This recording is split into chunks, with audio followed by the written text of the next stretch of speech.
This episode of the Killa podcast is brought to you by Diet Dr. Pepper, the perfect blend of class and trash. Not as Christian as Pepsi, and not as satanic as Mountain Dew.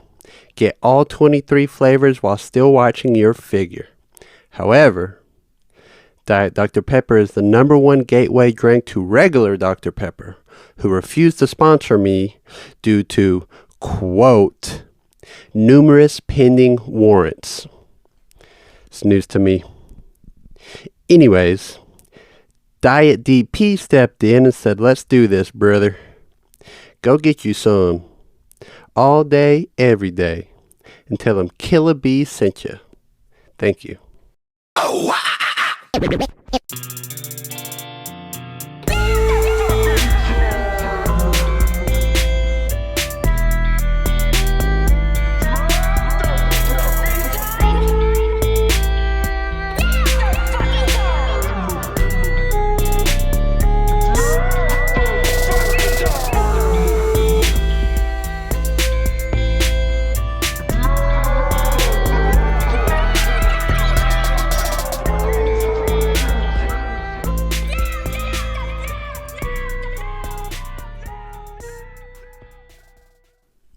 Alright guys, welcome back to the Killa B podcast, where the American dream is still alive. Die, old bitch, die! Okay, so I didn't have an episode last week, skipped it, because I was out of town doing fun, cool party stuff. And I broke sobriety for it. That was the plan. Had 8 months. The goal was 6 months. Hit it. No problem. No big deal. No brag. But hit it. And one of my best friends had a birthday party, so I drank for that. Took it fairly easy. I had, I don't know, maybe 4 drinks over the course of hours, dude. Hours. I think from about 3:40 to about 1 a.m. had 4 or 5 drinks. Second night, I had 2 drinks. I saw Pappy Van Winkle, 10-year, 12-year, and 15-year in a bar in Knoxville. Did not buy any. It was $40. Should have. I regret that. Third night, I had 1 drink after my drive home from Knoxville. I had some leftover bourbon. Shout out Woodford Reserve, who won't sponsor me. Had a glass of that.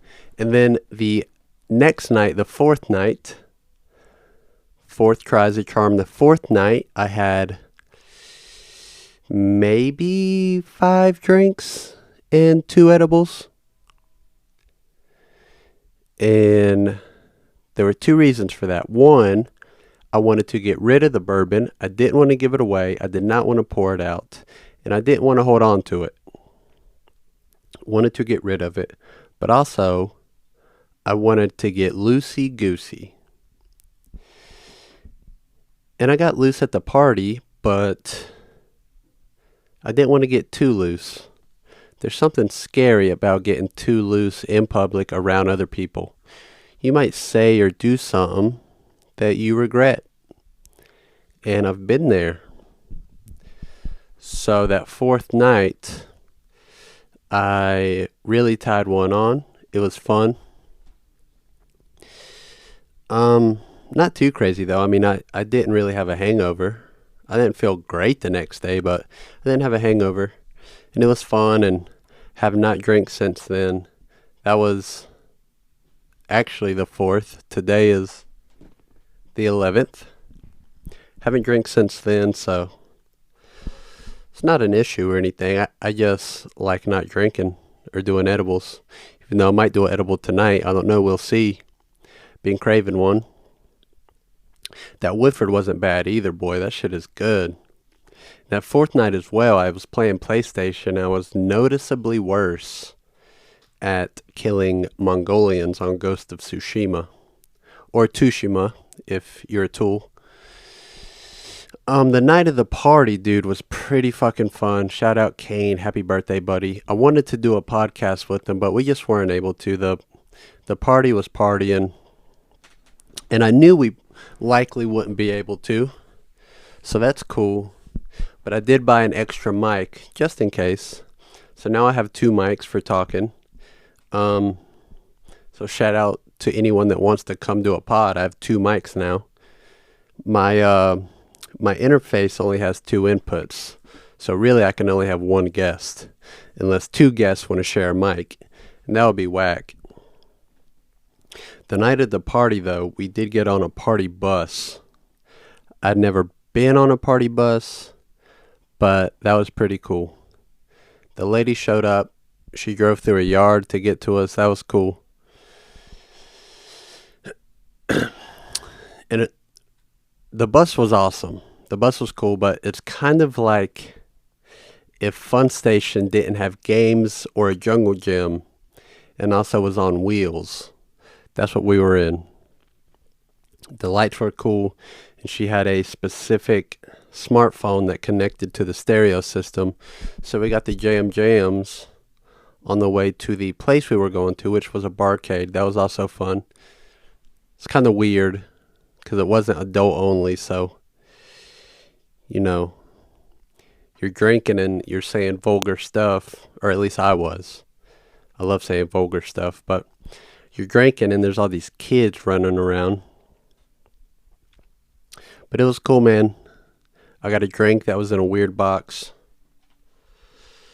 I didn't use all my tokens. I gave them away to some kids and they were fucking pumped about it.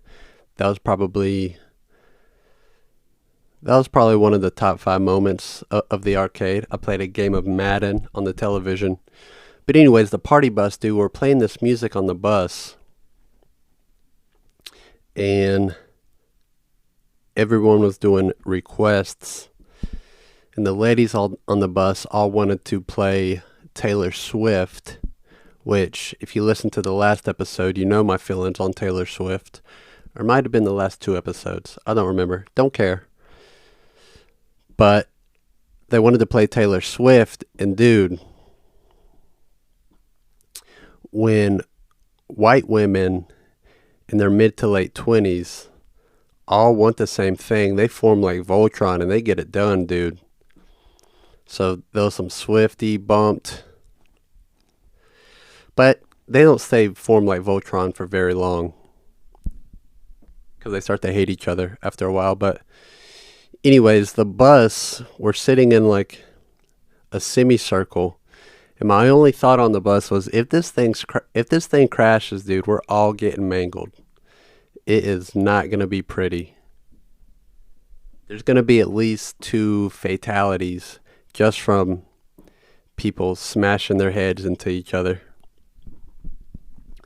But anyways, that was cool. And I drive a lot on the highway.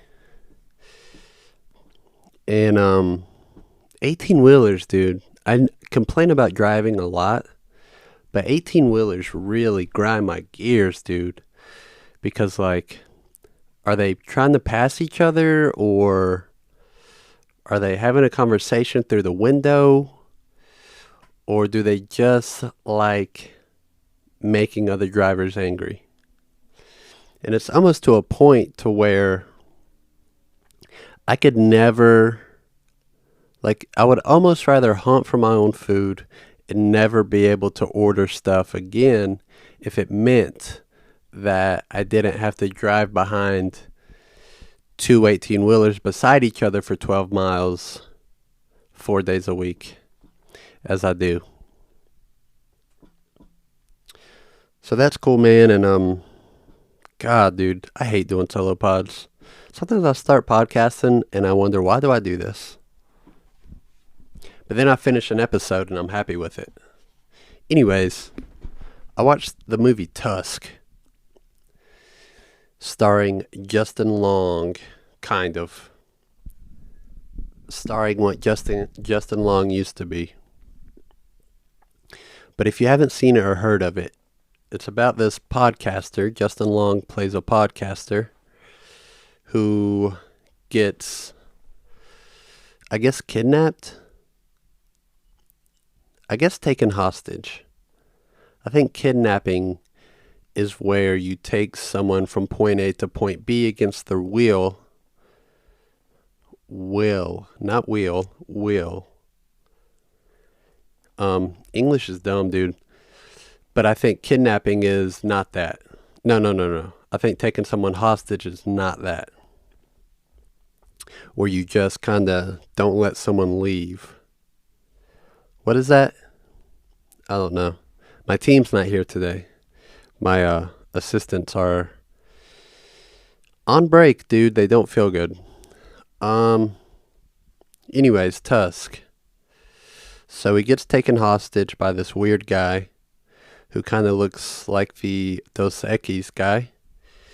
And this guy, he's obsessed with walruses or whatever. He's really attracted to them, or he thinks they taste good. I don't know. I kind of blacked out during the movie because it was so not. It was shocking. It wasn't horrific, even though it kind of was, but it was also funny. It was very funny. In the first act of the movie, there was a lot of laughs. But Justin Long's character gets, also spoiler alert, but he gets drugged and operated on a bunch. This guy takes his legs off. He morphs his shoulders. And then he puts a skin suit on him. And that part's confusing. I really don't know what he did exactly. Because obviously he cut his legs off. Obviously he operated on his shoulders. And I think he did stuff to his hands. But you don't really see how the skin suit forms to look more walrus-like. Or at least I don't remember that part. I know during some parts I got sleepy because it was late.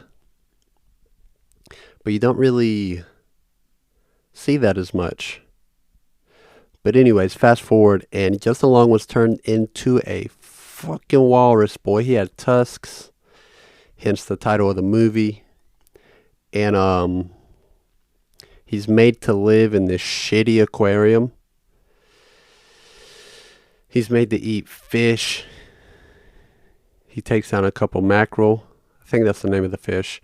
But he eats these fish like a savage. And he's living with this guy. Just picked my nose. That was a booger. I'm going to keep doing it. He he eats these fish. And the whole time his co-host of his podcast and his girlfriend, who he really used to enjoy cheating on, they're searching for him. He leaves them these crazy messages before he's full walrus. Also, he gets his tongue cut out. So again, spoiler alert, he fucking kills this guy. The guy also dressed like a walrus, and they have a fight. They really do fight how walruses fight. And he impales him with his tusks. And his friends find him, dude, but like they don't take him out of the skin suit. The last scene of the movie is these friends visiting him in an aquarium, and he has his own little cage and like a dirty swimming pool, and he doesn't come out of his hut. It's like a Jabba hut, but small. It's like a nice doghouse.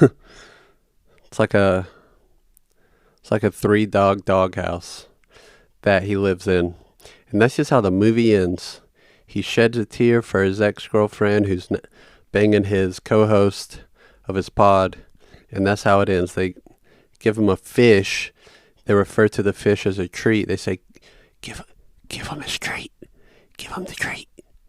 And they give him a treat. And the credits roll. And that's Tusk, and that's what happens in that movie. But why couldn't they take the skin off of him? Like, was it formed to his skin? And what's it like in that skin suit, dude? What is his skin doing inside the skin? It's very Inception like for this man to have skin on over his skin.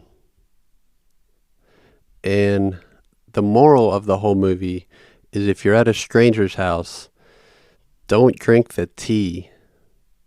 Because that's how it started. He accepted some tea and then he passed out.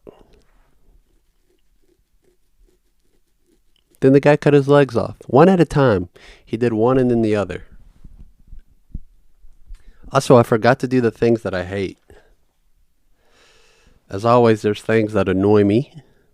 And one of them that I've been coming across lately on the talk and even in person is when people who just work out refer to it as training.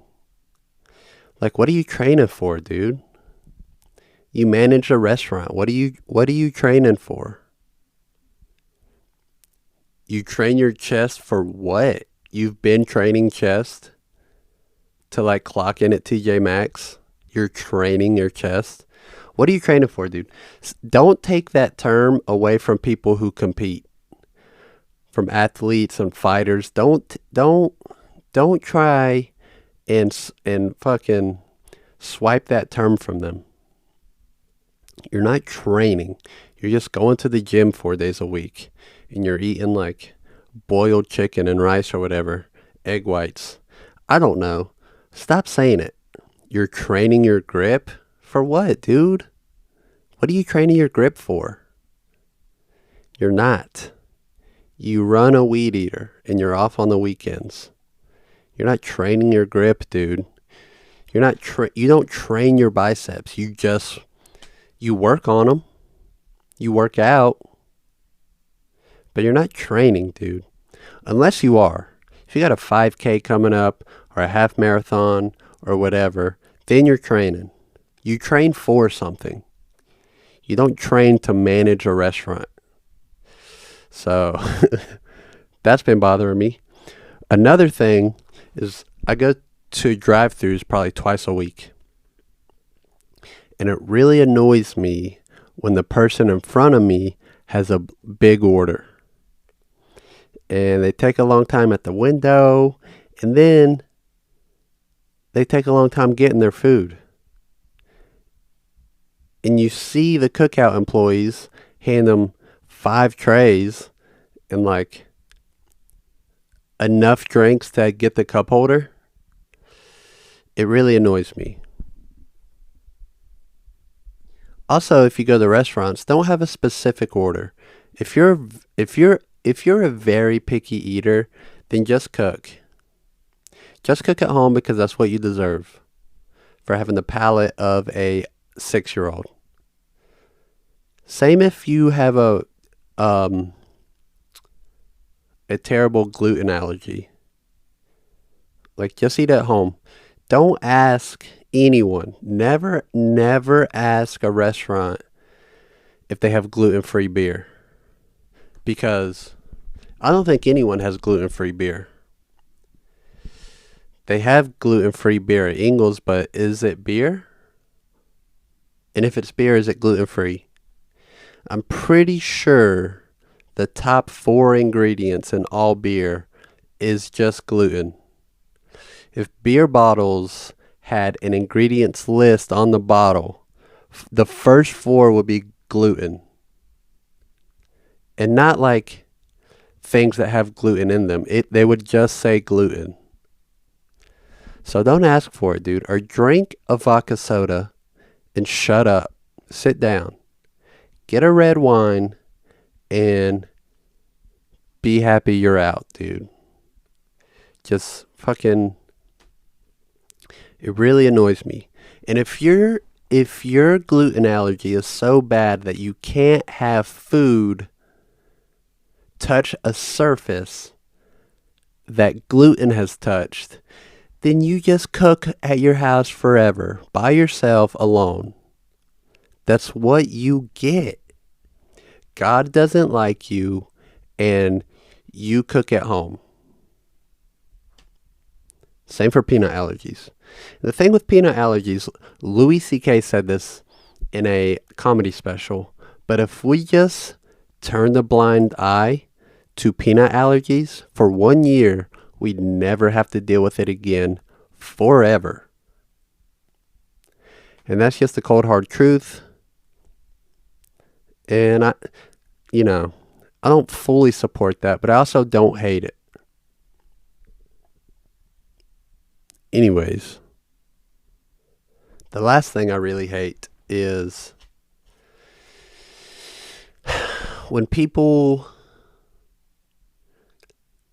just really treat their body like shit, and it's a very important and they always complain that they don't feel good. Because if you want to treat your body badly, I support that. I think everyone should consume whatever they want. They should work out as little as they want at all times. This is America, and you have the freedom to do so. But if that's your lifestyle of choice, then shut up. Shut up. You don't get to talk and you don't get to complain. If you're really putting in the effort to do better, then you get some complaint points. Then you get to let it out and express yourself. But if you're not trying, dude, then I don't care. I just really don't. I barely care as it is. But if you're really, like for example, dude, I know a lot of people who say they like coffee, but really they just like creamer. But every other day they're like, dude, my stomach hurts. And I'm like, you should get off dairy. And they're like, no, I'm fine with dairy. I'm like, well, no one's really that fine with dairy. And that's the thing, dude. No one's really that fine with dairy. Heavy cream. I know people think they are. I know people come from a heritage of heavy lactose consumption, but really no human body is prepared to take in, I don't know, 4 ounces, 8 ounces of heavy creamer every day. That's about 4 ounces of creamer per cup, which is the average. And I would know because I bartend and I know measurements and I know drinks. I'm basically an expert. I am literally a professional of drinks, dude. By definition. Will you give in to me? I hope that was funny. I don't have my headphones on. I hope that was funny, dude. Anyways, I'm a pro on drinks. So I'm not just making up numbers. The average cup of coffee has about 4 ounces of creamer in it. Unless you specifically do like creamer. And then there's about an ounce or an ounce and a half. But these people complaining about their stomach hurting. I'm like, get off the dairy. They're like, no, I'm fine with dairy. I'm like, no, you're not. And then we go back and forth a little bit. And then I remember I don't care. And that's the trick to life is you have to remember, okay, if you don't care, you have to remember that you don't care. Because sometimes you forget.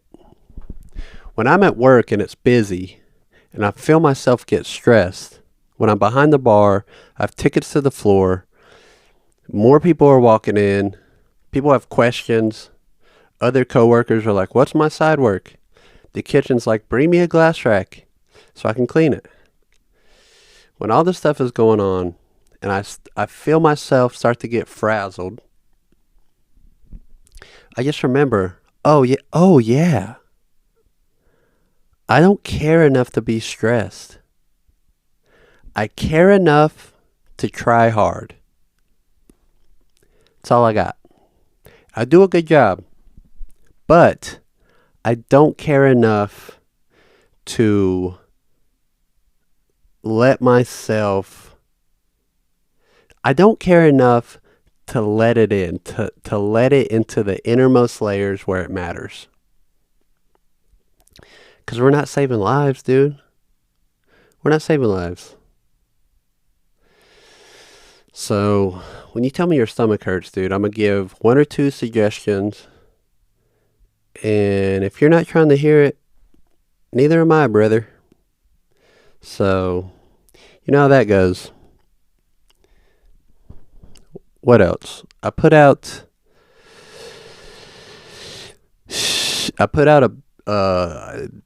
what is it?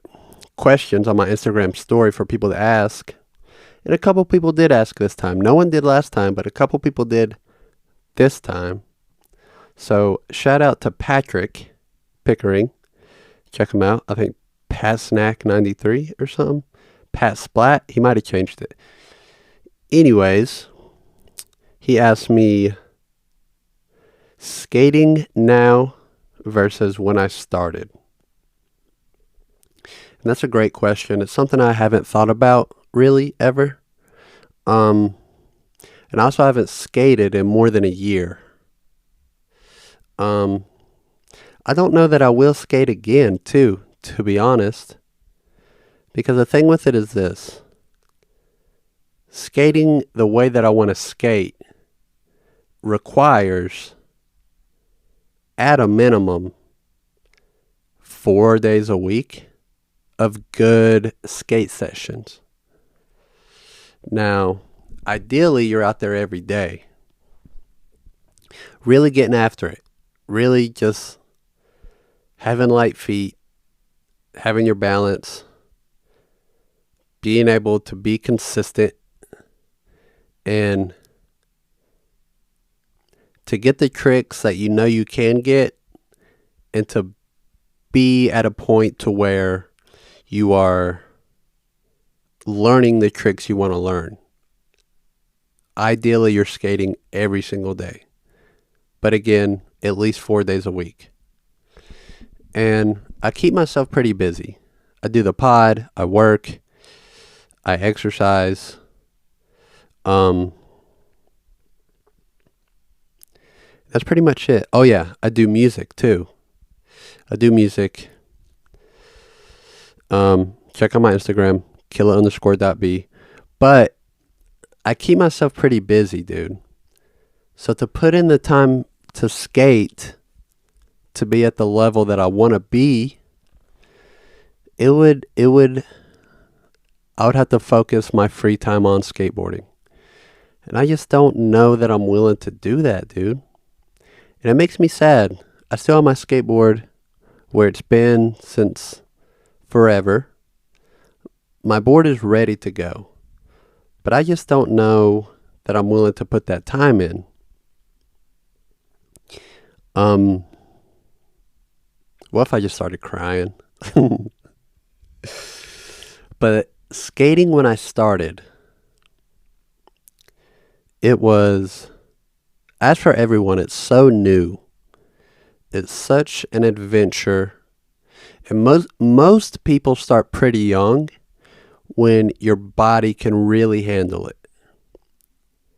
I do remember when I first started skating, I would get these leg twitches just because I was working muscles, skate muscles, as I call them.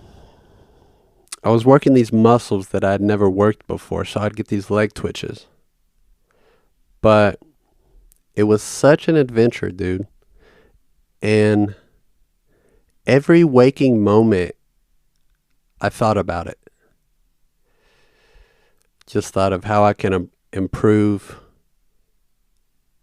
things I can do to get better. And it really changes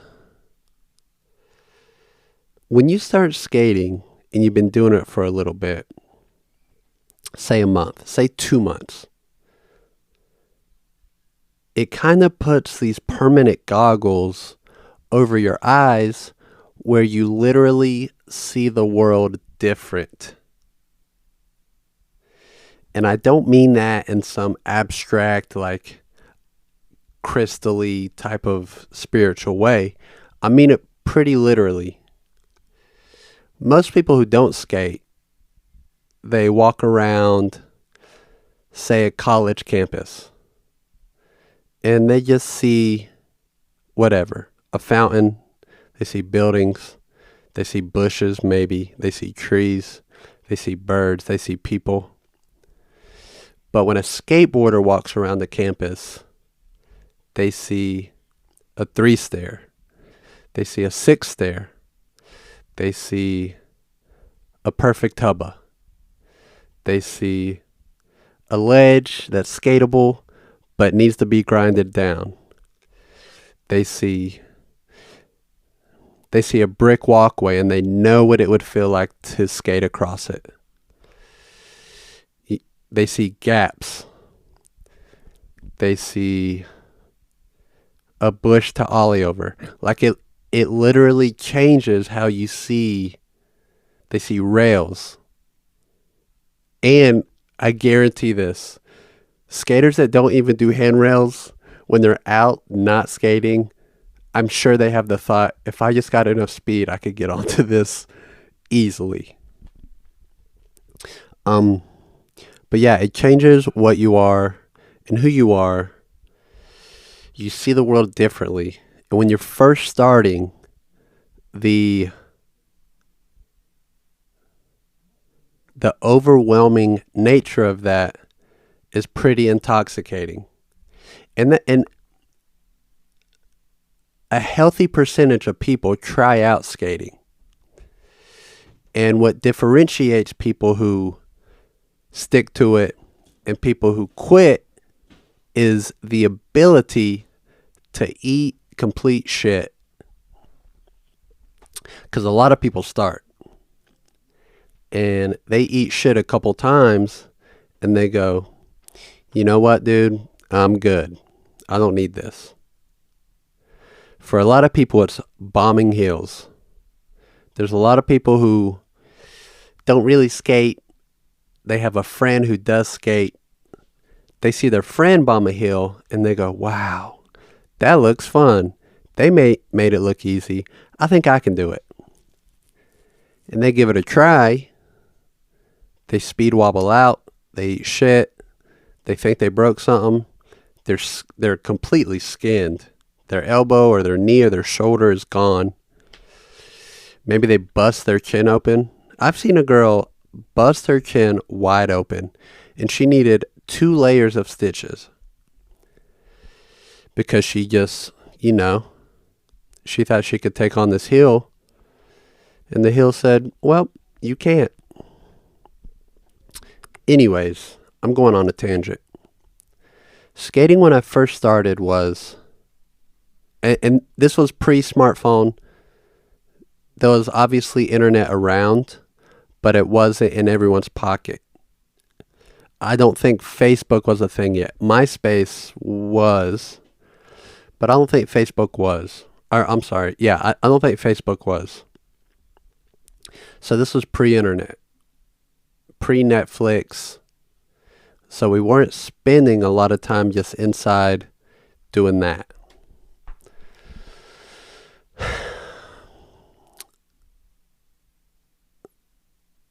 I've never thought about this.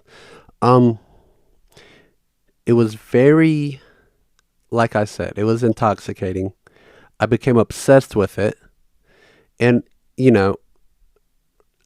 because I had been riding bikes and playing football and this and that, I was accustomed to getting hurt. So eating shit on a skateboard, although it was scary and I was cautious of it, it didn't steer me away from skating. So I really became obsessed with it. And my body was able to recuperate after eating shit much faster than it is now. But it immediately became self-expression and a new identity that maybe I needed at the time, because I didn't really fit in with the jocks at school. And this was middle school. This was 7th grade. I started skating the summer before 7th grade. So I didn't super fit in with the jocks at school. And I didn't have trouble making friends. Like, I was always good at that. Humble brag, but I was always good at that. Will you give in to me? But I have no idea what that sound was. Hope it was disturbed. Die, old bitch, die. But when I started skating, it was like I felt like I fit in there.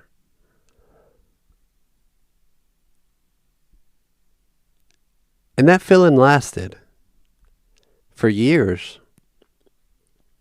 But I'd say in the first 2 years, that was probably the most pure version of it.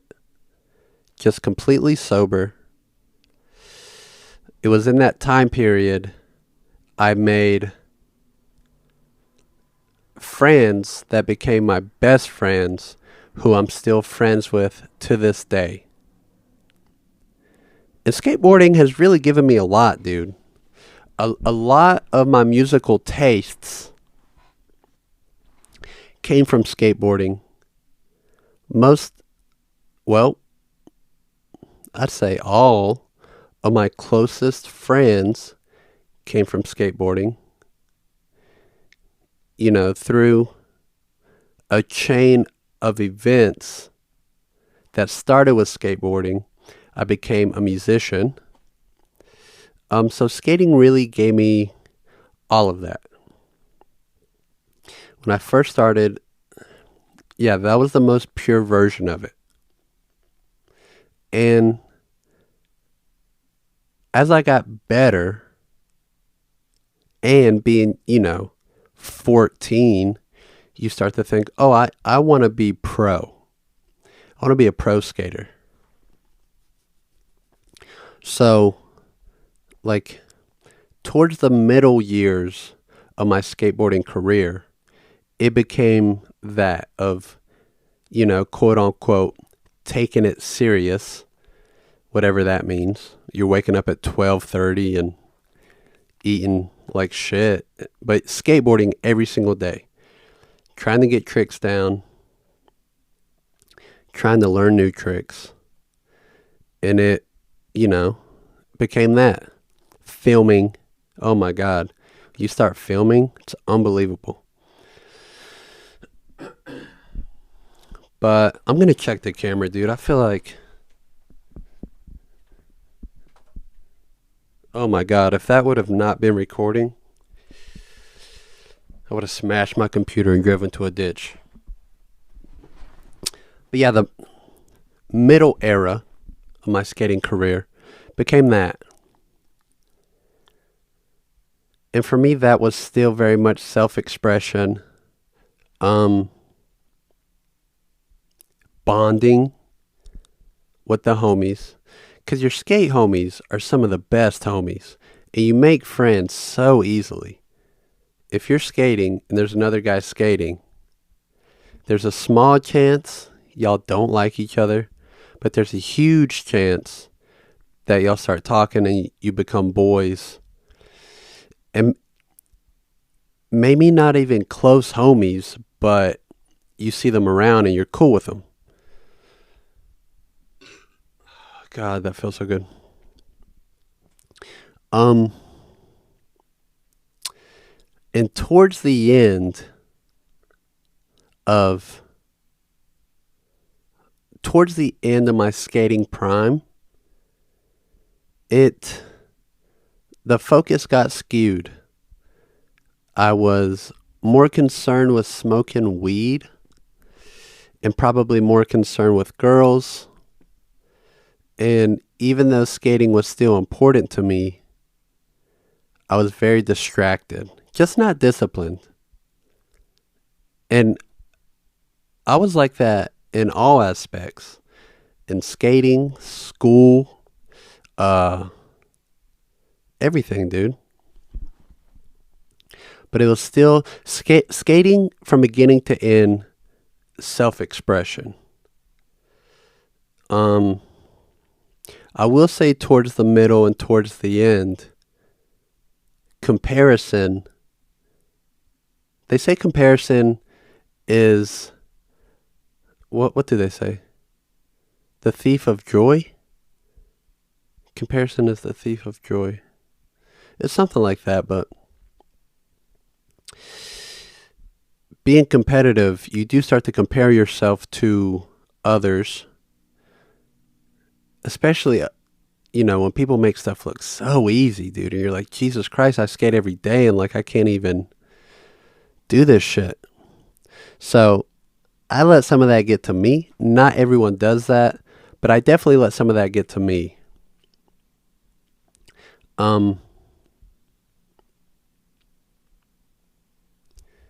Trying to cover all this. This is something I've never thought about before. This is a great question. Shout out Patrick again. But yeah, it and the weed too, man. Like I do love weed, but there's a point, there's a line where you're letting weed hold you back. And that's not true for everyone. I think I very naturally have a lazy bone, and I have to contend with that all the time. And weed just brought that out in me. Cool. There's a dog barking outside. That's cool. Although you do get good at skating high. And there's some skaters who only skate high, and they're tremendous at it. They're great. They're phenomenal. But if you're not getting high and skating all the time, then getting high and skating is weird. So towards the end of my prime, I feel like weed was a big factor in, and chasing girls, dude. I don't want to blame it all on weed, but chasing girls is a big one too.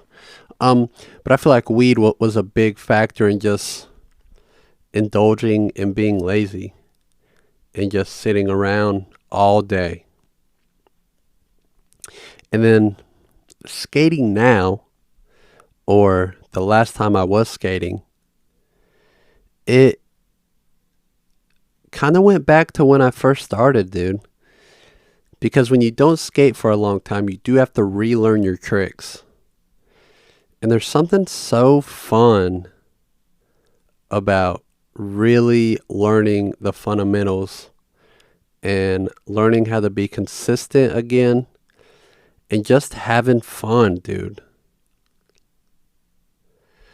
Like, I think sometime around 16, it was like, I need this.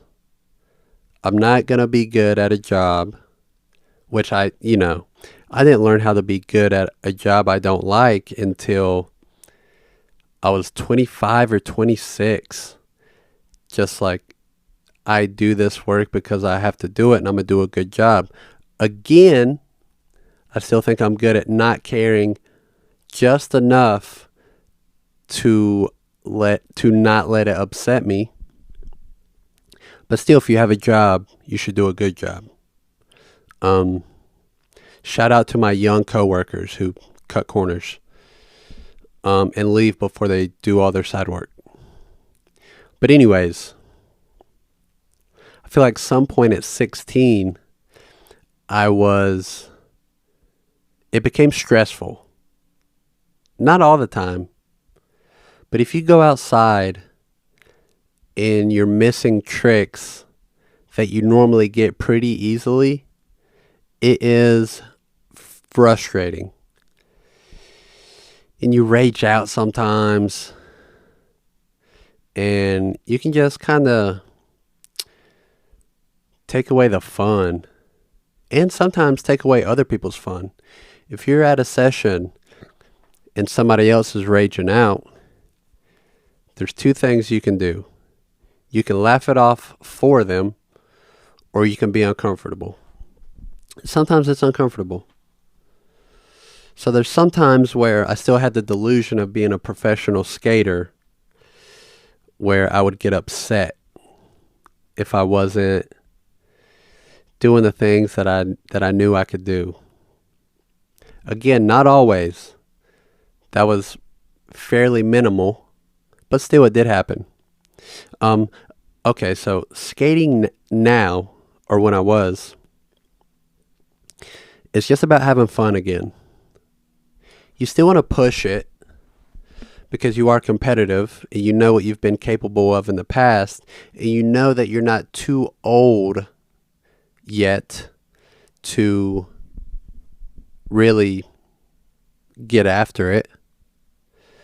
But it was about having fun again. But at this age, you have to be smart. You have to warm up. I remember there were some times I would go to the skate park and immediately throw my board down and just go as fast as I can, and boom, you pull your Achilles. And now your Achilles is really sore for 6 months because you stressed it out, and you have to deal with that. So you have to really warm up and you have to really stretch. I remember I was pulling my groin, like, where your leg folds. And that sucks, dude. I was also still drinking at the time. Not a lot. One night a week I would have 2 drinks. That's how I regulated myself. But still, if you're drinking, you're more prone to injuries. And that's just mathematically correct. Will you give in to me?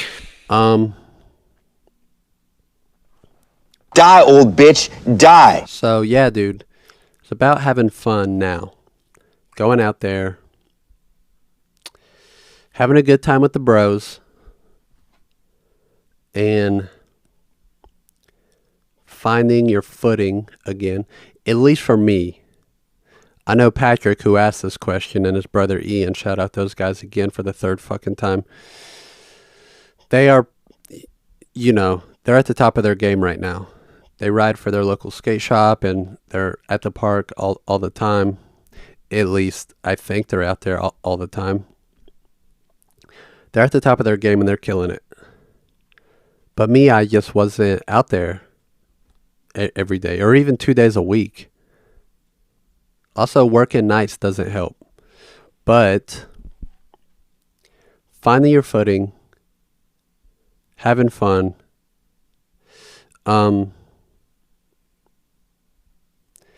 it's kind of, God, this is so hack to say, but it's kind of zen too. It's like,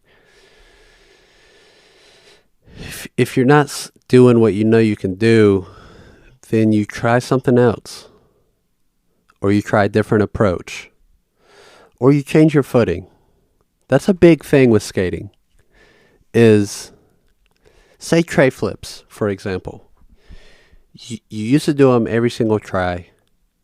Now you're like dying to get just one.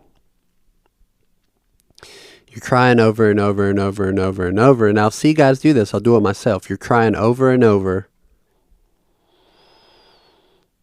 But you're not doing the one thing that you should be doing, is change your footing a little bit. Just see. If that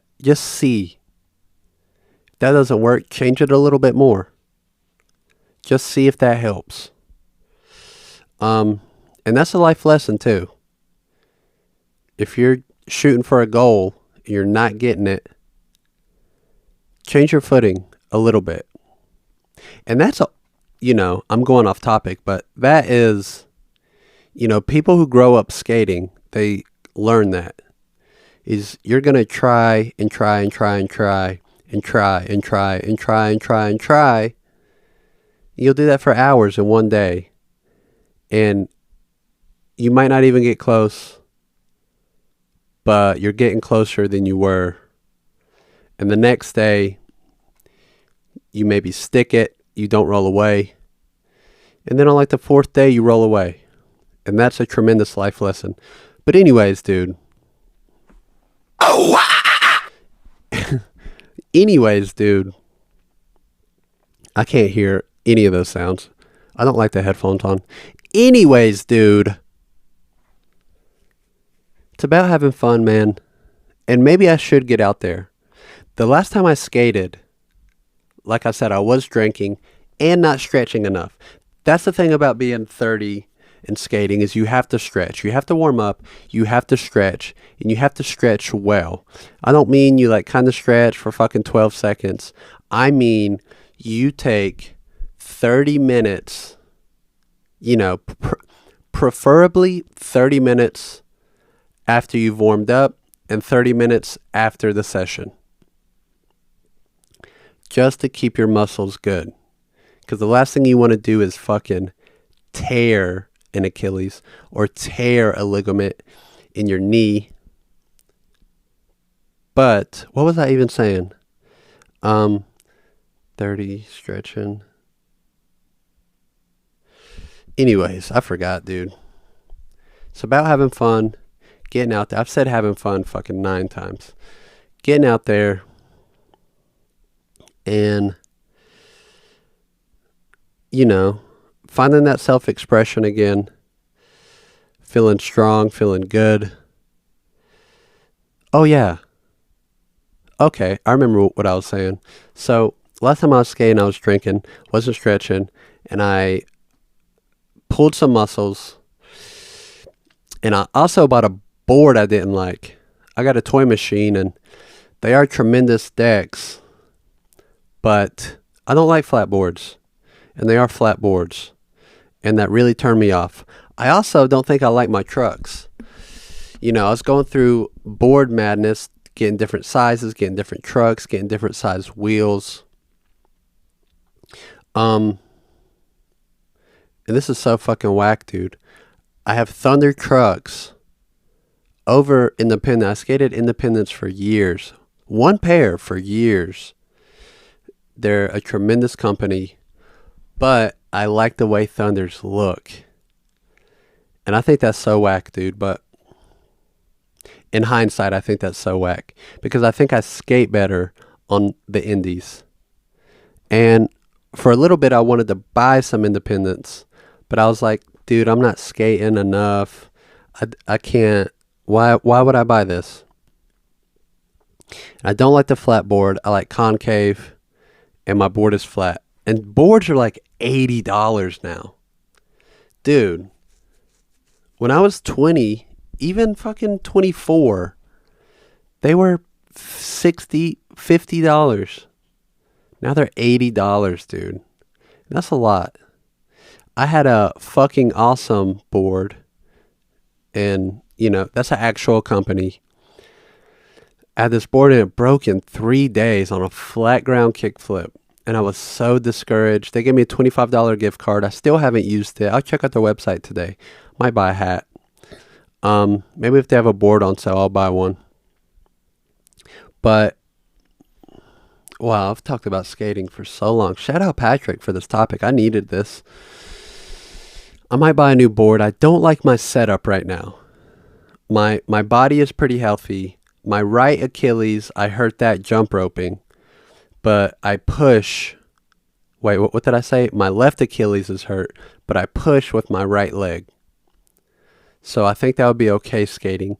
And even when my right Achilles was hurt, I still skated.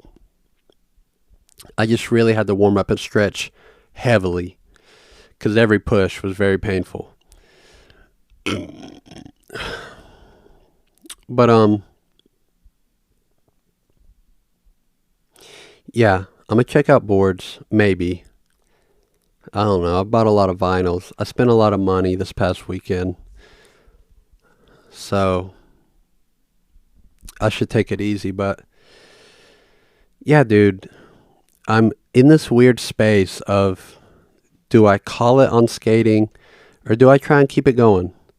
Skateboarding has been so generous to me over the course of like almost 20 years.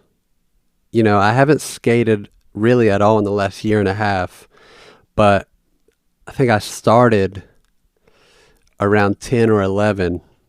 I'm 30 now. So for about 20 years, dude, skateboarding has gifted me so much. Like,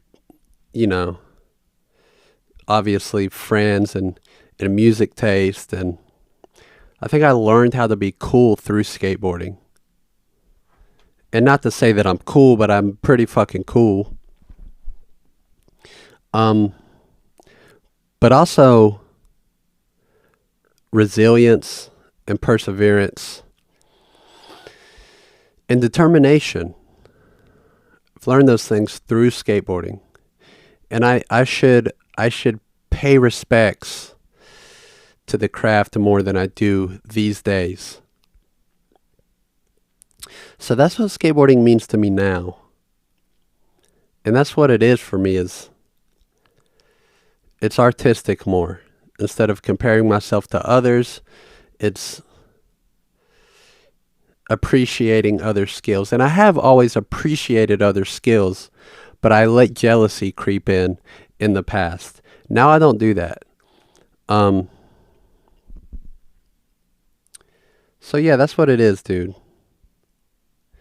I should do it. I should, because, I work out 3 days a week, and I do that just because I don't want to age badly, but also for the mental health. And skateboarding is extremely physically demanding. If I just viewed skating as a workout more than fun time, even though it is very fun, God, when you roll away from a trick, there's nothing better, dude. A perfect kickflip, or dude, a good ollie, there's nothing better. My favorite thing is just cruising down the road and popping a nollie. There's nothing better. But I need to get out there, dude. It's given me a lot. So I think that's how I feel about skateboarding now, is I don't know if I'll do it again, but my appreciation for it is very high. And if I were to skate, it's strictly about fun. I don't care if I have my best tricks. I don't care if I do backboard slides and front board slides all day, and 50-50s and no slides, and fucking pop shove-its, dude, and nollies. I don't care. You put your headphones in, you play, you have a playlist or an album, and you just have fun. Whereas when I was younger, it was all about how far can I get? How much can I push it? So yeah, dude. Thanks, Pat, for the question. That was a long train of thought just to repeat myself a bunch, but it was a good one. Maybe I'll have Patrick on. He did talk to me about it, so maybe we'll do that. But anyways, Drew Irvin, shout out that guy. He's a fan of the pod. He supports the pod. Love you, buddy. He also asked my opinion on dad jokes. And that's a good question too, because I haven't thought about my stance on dad jokes. I know that when I hear a dad joke, sometimes I chuckle. A lot of times I don't. What annoys me about dad jokes is people who, they make too much of their identity about being the dad joke guy. Like, it's just kind of like a hacky thing to do, to be like, I don't even know, dude, to like, that's your personality, is dad jokes, which they are fun sometimes, dude. But sometimes be more clever, But they are fun. Sometimes you just hear them too much. I have a coworker who, he does the thing where it's part of his identity. And he'll make dad jokes a lot. And one time in particular, he was like, he asked me, he said, come on, I can't even get a chuckle. And my thing is, I don't give charity laughs. I don't give fake laughs. I don't laugh at a joke just because it is a joke. I don't do that. If something really makes me laugh, I laugh. I don't hold in laughs unless, it's at a moment where it's inappropriate to laugh, because sometimes very inappropriate things make me laugh. And I think that's why dad jokes make me not laugh sometimes, because my sense of humor is very far away from that. But yeah, I don't do charity laughs. And sometimes people do the dad jokes all the time. And sometimes they laugh at their own dad joke. Kind of like, it makes me feel like they're signaling to you, like, you laugh now. You know, like those sitcoms where they have a laugh track? It's kind of like that, but in real life. I think people do that with dad jokes, where they tell it, they laugh at their own joke, in hopes that you also laugh. That annoys me. And sometimes people just laugh at their own jokes because they think it's funny, and that's different. You don't always hear that it's different, but that is different. Sometimes I do that. But a lot of times I'll laugh at my own joke because it is very inappropriate, and the person laughing, and this mostly happens at work. Sometimes I make my family laugh, and those usually are not inappropriate jokes. Those are very like dinner table jokes, but still not dad jokes. But anyways, with my coworkers a lot, I'll say something very inappropriate, and they will laugh and sometimes they're a little ashamed that they're laughing, and that makes me laugh. When they're laughing and they wish they were not laughing. That is like prime time for me. But with the dad jokes, and I think I've just heard so many that once you hear like 8, you've heard them all. Once you've heard just a few dad jokes, you've heard them all. You know the angles of all of them, and there's a certain point where you just can't laugh anymore. But they're fun sometimes. Now, if you're kind of like parody dad joking, like you're being corny on purpose because that's funny, then sometimes that will get a laugh. But it's very nitpicky. Like it's I don't know, it's very particular moments. But anyway, shout out Drew. That was a good question. I'm glad they ask questions. I'll probably start to do that every week, where I ask the fans, all 12 of them. My legal team says I should not do that, but my assistants support it, so I'll probably keep doing it. I think that's all I have, dude. This feels longer. I don't know how long this is, but I have to edit, so thank you guys for listening, and I hope you stay brave and black or whatever, and come back next week. Fucking subscribe, dude. I got 9 listens on the last episode. I think I have 11 on the one before that, so let's get this bitch popping off, dude. I'm gonna try and have on more guests, and yeah, dude, let's get it going. Die, old bitch, die. Will you give in to me? Bye, guys.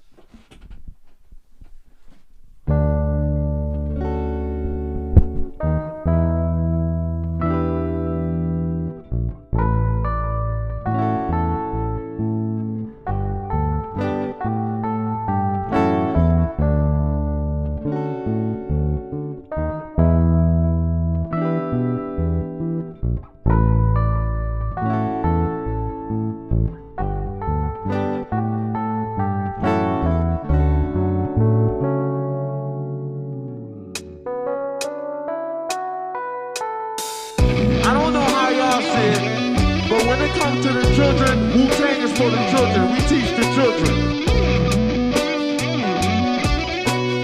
Renegade Killer. I don't know how y'all see it.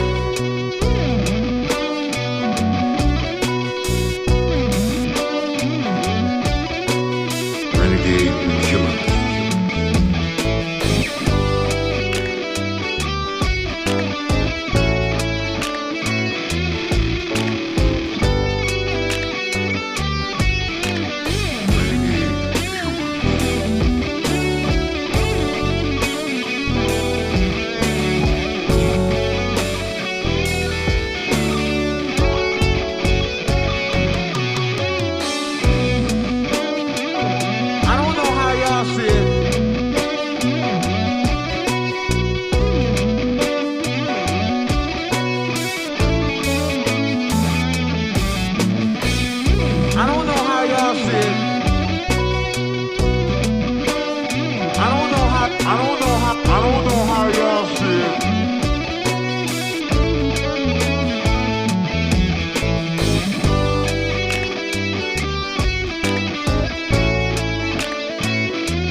Renegade Killer Bee.